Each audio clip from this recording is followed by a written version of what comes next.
The Rock não estava satisfeito em ser apenas um agente das forças especiais que prendiam pilotos de corridas ilegais. Então, ele voltou 400 anos antes de Cristo para se tornar um semideus e acabar com seus inimigos, vingando a morte de sua família. E se você gostar desse resumo, já se inscreva no canal, deixa o seu like para não perder mais nenhum vídeo que saia aqui. Então, sem mais enrolação, bora pro vídeo. Fala, gente, beleza? Em 358 a.C., na Macedônia, um contador de história foi capturado por piratas. Sem chances de escapatória, ele tenta ganhar tempo contando a história da lenda de seu tio chamado Hércules. Hércules era filho de Zeus, mas sua mãe não passava de uma simples mortal. A mulher de Zeus, Hera, não gostava nem um pouco da ideia de que Hércules, filho de um mortal, estivesse entre os deuses. Por isso, ela tentou dar um fim em sua vida, mas o menino era extremamente forte e todas as tentativas de finalizá-lo foram em vão.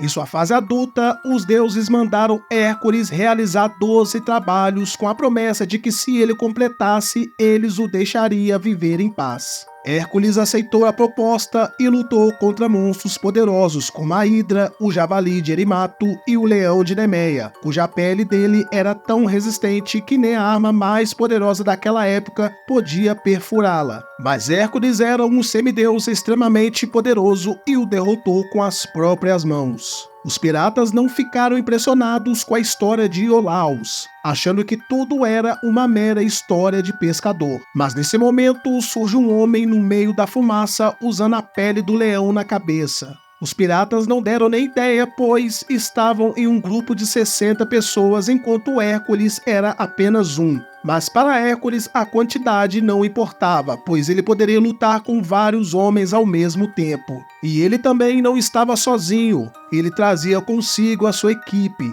O vidente Anfiaraus de Argos, o ladrão de Esparta, o guerreiro selvagem Tideus de Tebas e a arqueira amazona Atlanta. Juntos, essa equipe poderia acabar rapidamente com os piratas e resgatar Iolaus. Depois de cortar as cabeças pelas quais seriam pagos, Autólicos fala para Iolaus que ele precisa exagerar mais nas histórias de Hércules, pois ele não estava contando as histórias de forma convincente. Nesse momento, Anfiaraus recebe uma visão das chamas. Elas dizem que o leão e um corvo formarão uma aliança e lutarão em um mar de corpos. Mais tarde, o grupo encontrou uma taverna para comemorar a vitória. Hércules conta a Autólicos que vai para a terra além do mar para finalmente encontrar a paz que tanto procura, levando Tideus com ele, já que esse é o único que pode controlar sua raiva. De repente, o local fica em silêncio quando um grupo de soldados entra e traz com eles a princesa Ergênia de Tássia, que diz que seu pai tem uma proposta para eles e convoca todos para uma reunião no seu palácio. E também ele promete um bom pagamento em ouro. Nesse momento, Iolaus vê que os escudos dos guardas têm o símbolo de um corvo e o símbolo de Hércules é um leão, e isso combina com a profecia de Anfiaraus. No palácio, Hércules nota um grande grupo de refugiados atrás dos muros. Eles são recebidos pelo general líder do exército Trácio, que não fica feliz com a presença de Hércules. A caminho do palácio, Hércules se lembra de um acidente de 3 anos atrás, quando ele matou uma hidra que na verdade era apenas homens usando capacetes. E o rei Euristeu o declarou como o herói de Atenas diante de uma grande multidão que gritava o seu nome. Finalmente, o grupo se encontra com Lord Cotes, o rei de Trácia, que provoca Anfiaraus por ver o futuro apenas de sua morte. Ele também questiona as habilidades de Atlanta só por ela ser mulher, mas ela prova o contrário e atira rapidamente, derrubando os capacetes das mãos dos guardas.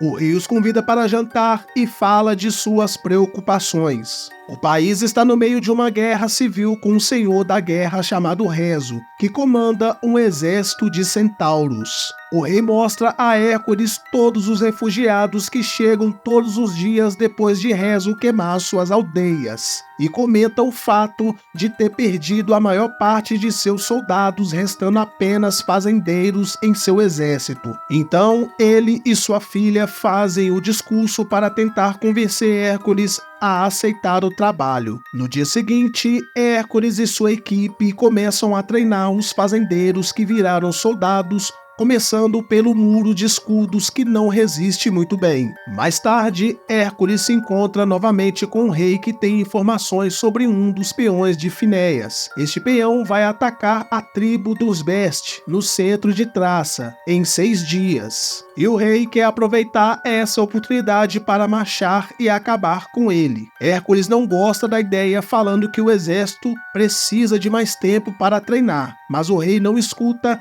e diz para ele se preparar, porque vão marchar no dia seguinte. Quando eles chegam na vila, descobre que é tarde demais. Rezo já passou por lá e destruiu tudo o que havia pela frente, deixando um mar de corpos no local. Mais uma vez, isso combinava com a visão de Amphiaraus. Mas logo em seguida, eles percebem que há algo de estranho. Eles veem alguns corpos que estão lá há alguns dias, enquanto outros ainda estão frescos. Mas de repente, os homens se levantam e começam a atacar o grupo, revelando que isso não passava de uma armadilha. Pensando que a tribo estava sendo controlada por Rezo, Hércules pede para formar um muro de escudos em volta do rei, enquanto ele e sua equipe lutam. O líder da tribo desafia Hércules para um confronto direto, dando a chance de Iolaus contar mais uma de suas histórias. Hércules, de forma discreta, quebra a ponta de uma das flechas de Atlanta, e quando o líder da tribo se aproxima, Hércules o acerta na testa, fazendo parecer que ele o matou com apenas um soco. O exército fica extremamente inspirado e começa a acreditar que os deuses estão ao seu lado. Então, uma verdadeira batalha começa. A equipe de Hércules eliminou o máximo de membros da tribo que conseguiram, mas logo se deram conta de que eles estavam em grande quantidade e começaram a romper o muro de escudos. Nesse momento, Hércules e Amphiaraus pegaram suas carruagens e começaram a dirigir-se em círculos ao redor do muro, empurrando e matando os membros da tribo no caminho. Nesse momento, outros soldados aproveitaram essa oportunidade para atacar os outros membros da tribo, que logo reconheceram a derrota e fugiram. Hércules não vê Rezo em lugar nenhum, apenas uma figura estranha os observando de longe. Hércules diz ao rei que perder metade de seu exército foi culpa dele e de Rezo, pois ele avisou que aqueles fazendeiros não estavam preparados para uma batalha. Após isso, o rei aceita dar mais tempo a Hércules para treinar seus soldados. Enquanto isso, o general quer matar Finéias por ter guiado seu exército para uma armadilha. Mas Autólitos o impede e fala que a partir de hoje será responsável pelos espiões. Mas o general faz uma ameaça dizendo para ele não cometer outro erro. Mais tarde, a princesa chega com os curandeiros e é levada para a tenda particular de Hércules para que ninguém veja que ele está sangrando como um mero mortal. Depois de ser curado, Hércules dorme e sonha. No sonho, sua esposa e filhos estão com as mãos cobertas de sangue, e o rei Euristeu decidiu não executá-lo para que Hércules vivesse para sempre com a culpa de ter matado sua família. Ele acorda do pesadelo e escuta algumas crianças rindo. Quando entra na floresta para investigar, encontra sua família morta. No meio dos corpos está o cão Cérbero e Hércules se prepara para lutar contra ele. Mas Tideus aparece atrás dele e o traz de volta à realidade, fazendo perceber que estava imaginando coisas. Na manhã seguinte, Amphiaraus já sabia de tudo o que tinha acontecido com Hércules e que essa não era a primeira vez. E lembra que ele precisa terminar esse trabalho para enfrentar a besta e finalmente encontrar a paz que tanto sonha. Mas Hércules acha que está enlouquecendo. Enquanto os dois conversavam, a princesa se aproxima para descobrir a verdade por trás dos rumores, mas eles dizem que ninguém sabe a verdade. Eles falam que um dia encontraram Hércules sozinho com os corpos de sua família ao seu redor, mas ele não lembra de nada. Em cada uma de suas aventuras, ele encontrou um membro de sua equipe, mostrando compaixão por eles e conquistando a confiança dos mesmos. Ele era tão bom no que fazia que ninguém acreditava que ele era um simples mortal, então decidiu inventar histórias para ajudá-los a conseguir mais trabalho. Eles acham que o que aconteceu com Hércules foi a raiva do sangue. Essa é uma aflição comum que perturba a mente dos guerreiros. A partir daí, Hércules e sua equipe colocam o exército em uma rotina de treinamento muito rigorosa. Eles recebem armaduras e armas que imitam as de Hércules e aprendem a arte da lança, do arco e flecha e da espada, além de também aprenderem o combate corpo a corpo. Após o treinamento, eles conseguiram formar um muro de escudos e Tideus não conseguiu ultrapassar. Enquanto isso, Iolaus observava tudo de um lugar afastado e treinava escondido. Um dia, Finéas volta com novas informações. Rezo está perto do Monte Árticos, liderando um exército de centauros e Hércules fica empolgado e quer lutar contra ele antes que avance mais. Mas a luta em seu território seria perigosa, porque a floresta desacelera as carruagens. Mas ele tem um plano. O vidente não pode ver quem vai ganhar ou perder, mas de uma coisa ele sabe: ele morrerá em uma semana e alguns dias. Finalmente, o exército está pronto para lutar. Eles chegam ao monte, mas não encontram nenhum acampamento inimigo. Porém, o inimigo está lá. De repente, Rezo aparece no horizonte e conforme eles se aproximam, os soldados descobrem que não são centauros, mas apenas um grupo de homens a cavalo, criando uma ilusão de ótica quando ficam contra o sol. Rezo vem falar com o rei e Finéas está ao seu lado, revelando que está trabalhando para o inimigo esse tempo todo. O rei é convidado a se render, mas ele se recusa e ambos os lados se preparam para uma batalha. O exército do rei forma um muro de escudos e solta flanqueados. Mas os primeiros a atacar são Atlanta e seus arqueiros que surgem de repente em carros pela floresta, emboscando os inimigos. Quando eles estão quase chegando perto do território inimigo, flechas em chamas são lançadas, e Amphiaraus abre os braços pronto para aceitar a sua morte, mas de uma forma mágica e ao mesmo tempo assustadora, nenhuma flecha o atingiu. A batalha é longa e difícil, pois o exército de Rezo é o maior em número, mas o exército de Hércules tem uma formação melhor. Então logo eles começaram a dominar a batalha e os soldados de Rezo começaram a fugir. Então ele decide desafiar Hércules para um confronto direto, o que foi uma péssima ideia, porque Hércules pega seu cavalo e joga ambos no chão com facilidade. Quando eles voltam ao palácio com Rezo acorrentado, o rei começa a humilhá-lo na frente do povo, mas Hércules sente pena dele e o ajuda a andar. Enquanto andam, Rezo explica a Hércules que o rei é na verdade um tirano e que não forma seus homens, e que na verdade foi ele que queimou aquelas vilas. Durante o banquete de celebração, Rezo é acorrentado a 2 colunas como troféu, e a princesa tenta levar água a ele, mas o rei não permite. Finalmente chega o momento de sua coroação, pois agora que Traça não estava mais dividida, Cotes agora é o rei de tudo. A princesa sai da sala depois que Rezo expõe Cotes novamente. Hércules fica desconfiado e segue exigindo que ela conte toda a verdade. A princesa finalmente admite que Rezo está certo, e a verdade foi que Cotes começou a guerra depois de envenenar seu marido, o verdadeiro rei, para tomar o seu lugar. Ela só aceitou continuar, pois ele ameaçou seu filho se ela se rebelasse.